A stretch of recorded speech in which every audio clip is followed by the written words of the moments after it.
আজকে আমি এসেছি ঘাটশিলাতে, আর আজকে এই ভিডিওতে তোমাদের সঙ্গে আমি শেয়ার করব আমার ঘাটশিলা ট্যুর প্ল্যান, আমি কি করেছি অ্যান্ড অল এভরিথিং আজকে এই ভিডিওতে থাকছে। তো দেখতে থাকো পুরোটা। ঘাটশিলায় আমাদের ট্রেন সবে এসে থামলো, এখন বাজে 10:50। আমরা একটুখানি স্টেশন থেকে ফ্রেশ হয়ে নিয়েছি। এবার আমরা যাচ্ছি বাইরে, আমাদের অটো ডাকা হয়ে গেছে, সেই অটো করে আমরা ঘুরবো। অটো সমস্ত ডিটেলস অ্যান্ড এভরিথিং তোমাদেরকে আস্তে আস্তে জানাচ্ছি এই ব্লগে। এখন আমরা যাচ্ছি, অটোতে উঠবো, তার আগে একটু কিছু খেয়ে নেবো। ঘাটশিলা স্টেশন থেকে বেরোলেই ঠিক সামনে লাইন দিয়ে দাঁড়িয়ে রয়েছে এই অটোগুলো। আমার পিছনেই হচ্ছে স্টেশনটা। স্টেশন থেকে বেরিয়ে আমি ডান দিক ধরে বাইরে এসেই এই যে দোকানটা, এইখানে একটা দোকান আছে, এই দোকানটাতে আমরা ব্রেকফাস্টটা করলাম। লুচি তরকারি খেয়েছি আর হাত রুটি ছিল। খাবার কোয়ালিটি বেশ ভালো, তোমরা কিন্তু এখান থেকে খাবার ডেফিনেটলি ট্রাই করতে পারো। এখানে আমাদের খাওয়া দাওয়া কমপ্লিট হয়ে গেছে। এখন আমরা আমাদের টোটো দাদা নয়, অটো দাদা এসে গেছে। তো আমরা এখন অটো করে সাইট সিন করতে বেরোবো। ব্রেকফাস্ট সেরে অটো নিয়ে কিন্তু আমরা চলে এসেছি রাস্তা ধরে, ওই রাস্তাটা দিয়ে আমরা এসেছি। এই সাইড দিয়ে, এই যে রাস্তাটা, এখান থেকে চিত্রকূট পাহাড়ে যাওয়া যায়। এখানে গেলে একটা পাহাড়ি ভিউ পাবে আর একটা শিবের মন্দির আছে। চলো অটো করে আমরা আগে যাই। এইটা হলো আমাদের সেকেন্ড ডেস্টিনেশন, সুবর্ণরেখা নদী। আমরা যেহেতু মার্চ মাসে গেছিলাম, তখন নদীর জল অনেকটাই কম ছিল, তবে কি স্বচ্ছ জলটা। নদীর জলে পা ডুবিয়ে বেশ অনেকটা সময় কাটিয়ে বেরিয়ে পড়লাম আমাদের নেক্সট ডেস্টিনেশনের উদ্দেশ্যে। যারাই এখানে ঘুরতে আসবে ভাবছো, তোমরা অবশ্যই শীতকালটা চুজ করো, গরমকাল এখানে যাওয়ার জন্য একদমই অ্যাপ্রোপ্রিয়েট সময় নয়। এই যে সুবর্ণরেখা নদীর উপর দিয়ে আমরা চলেছি আমাদের পরবর্তী গন্তব্যস্থলে। এখানে আসার আগেই আমরা অটো বুক করে রেখেছিলাম, আর সেই অটো করেই আমরা ঘুরেছি। অটোওয়ালা দাদার ফোন নাম্বারটা আমি ডেসক্রিপশন বক্সে দিয়ে রাখবো, তোমাদের কারোর লাগলে ওখান থেকে নিয়ে নিতে পারো। আমরা 5 জন ছিলাম একটা অটোতে। 5 জনের জন্য অটোটা একদম অ্যাপ্রোপ্রিয়েট, তবে এর থেকে বেশি লোক হলে তখন কিন্তু অটোতে একটু সমস্যা হবে।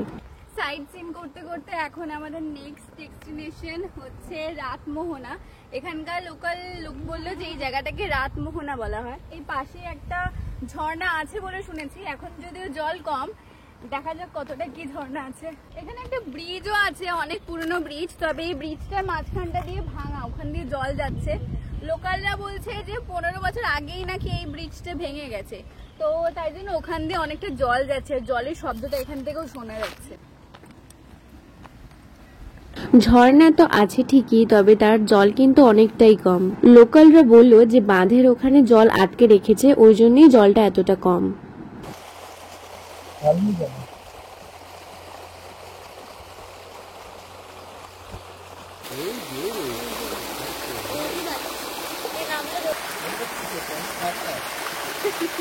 ঝর্ণার জল যতই কম থাকুক, এই বিভৎস রোদে যখন একটুখানি জল নিয়ে গায়ে দিচ্ছি, তখন যেন শান্তি। যাই হোক, রাতমোহনাকে পিছনে ফেলে আবার আমাদের যাত্রা শুরু। ওই যে কথায় বলে না, সফর খুবসুরত হে মঞ্জিল সে ভি।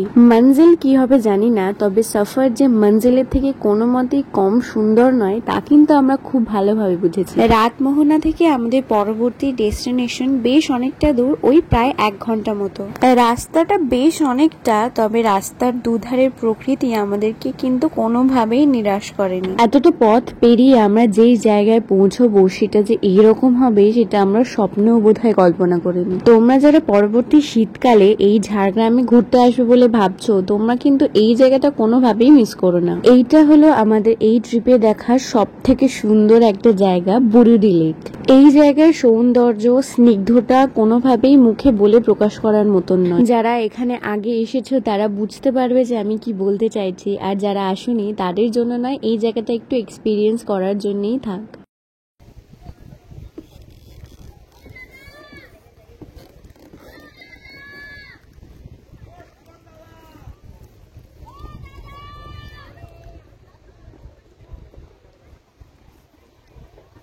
এই লেকের জল দেখে আমি আর নিজেকে আটকে রাখতে পারিনি। আমরা সবাই নেমেছিলাম ওখানে স্নান করার জন্য, আর এটা ছিল আমাদের ট্রিপের বেস্ট ডিসিশন। তোমাদের পক্ষে যদি পসিবল হয় অবশ্যই ট্রাই করো এখানে স্নান করার, এটা একটা ডিফারেন্ট এক্সপিরিয়েন্স দেবে পুরো ট্রিপটায়। ঝাড়গ্রামের কি আমি মনে রাখবো জানি না, তবে এই বুরুডি লেকের এক্সপিরিয়েন্সটা কিন্তু সারা জীবন থাকবে আমার সাথে।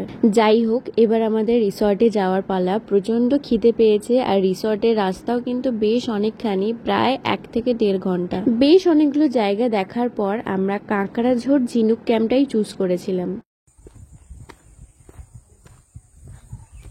এই নিস্তব্ধতা আর ঝিঝির ডাক মনটা ভরে উঠছিল।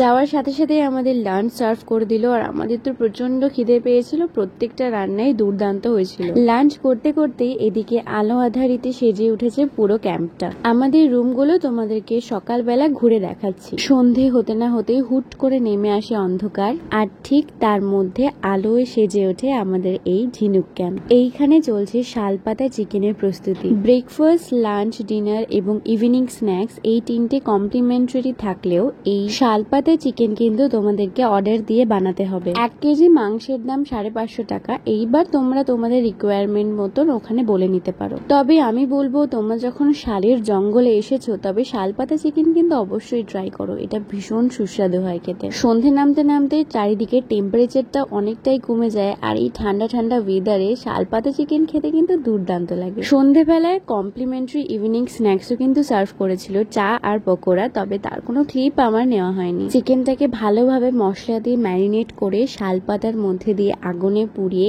এই যে চিকেনটা তৈরি হয়েছে তার উপরে পেঁয়াজ আর লেবুর রস দিয়ে আর একটুখানি বিট নুন আর চাট মশলা দিয়ে সার্ভ করবে। আর এর সাথে উপরি পাওনায় থাকবে ওইখানকার পরিবেশ।